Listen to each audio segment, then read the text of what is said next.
ప్రభువైన యేసుక్రీస్తు నామంలో మీ అందరికీ నా హృదయపూర్వక వందనాలు. మరి మత్తయి సువార్త 1వ అధ్యాయంలో ఇప్పటి వరకు అడిగిన ప్రతి ప్రశ్నకు మరి కామెంట్ చేసినందుకు, లైక్ చేసినందుకు మీ అందరికీ కృతజ్ఞతలు తెలియపరుస్తున్నాను. అలాగే 2nd చాప్టర్ నుంచి కొన్ని క్వశ్చన్స్ మరలా షేర్ చేయబోతున్నాను. తప్పక వాచ్ చేయండి. ప్రతిదినము మరి దేవుని వాక్యాన్ని చదువుకునే ఒక చిన్న అవకాశం ఉంటుందని ఆశపడుతున్నాను. అలాగే మీరు ఎవరైతే ప్రశ్నలన్నింటినీ చదివి మరి ఆన్సర్ చేశారో అవే నేను చిన్న బిడ్డలిద్దరిని కూడా మరి చదివించి అడిగాను. చక్కగా వాళ్ళు కూడా ఆన్సర్ చేశారు. మరి దేవుని కృపలో వారు ఇంకా వాడబడాలని వారి కొరకు ప్రార్థిద్దాం.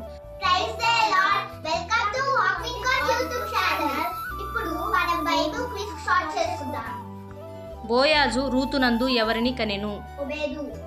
అబ్రహాము మొదలుకొని దావీదు వరకు ఎన్ని తరములు? దావీదు మొదలుకొని క్రీస్తు వరకు ఎన్ని తరములు? ఇమ్మానుయేలు అను పేరునకు అర్థం ఏమిటి? మరియా ఎప్పుడు పరిశుద్ధాత్మ వలన గర్భము ధరించెను?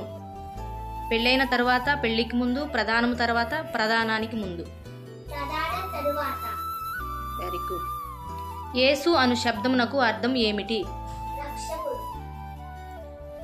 ఏసేపు నిద్ర మేలుకొని ఎవరు ఆజ్ఞాపించిన తరువాత మరియను చేర్చుకొనెను? క్రీస్తు అను శబ్దమునకు అర్థం ఏమిటి?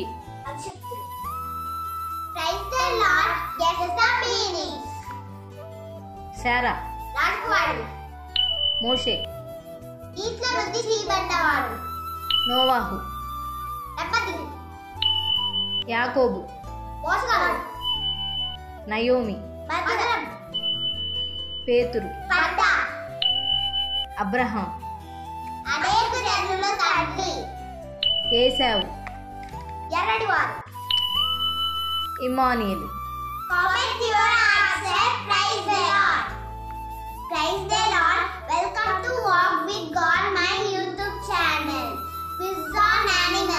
యేసు ప్రభువు ఏ జంతువు మీద ఊరేగింపబడ్డారు? సంసోను ఏ జంతువులతో ఫిలిస్తీయులను చేళ్లను తగలబెట్టాడు? రాజు గణపరచును ఆపేక్షించు వానిని దేని మీద ఎక్కించి రాజవీధుల్లో నడిపించారు? తన గొర్రెలను కాపాడుటకు దావీదు ఏ ఏ జంతువులను చంపాడు? బాప్తిస్మిచ్చు యోహాను యేసును దేనితో పోల్చాడు? మీ ముత్యములను వేటి ఎదుట వేయుకుడి. హవ్వను మోసపుచ్చిన జంతువు ఏది?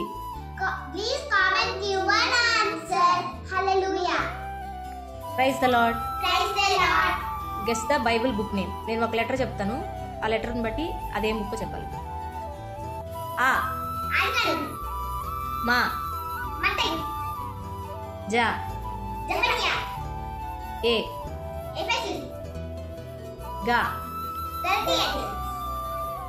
కా, కా. గెస్ చేయాలి. కొరింథియన్స్. కా, మా, జా, ఏ, గా, యా, యా, సా, పా, హా, నో, హా, తా, రా. Very good. 3, 2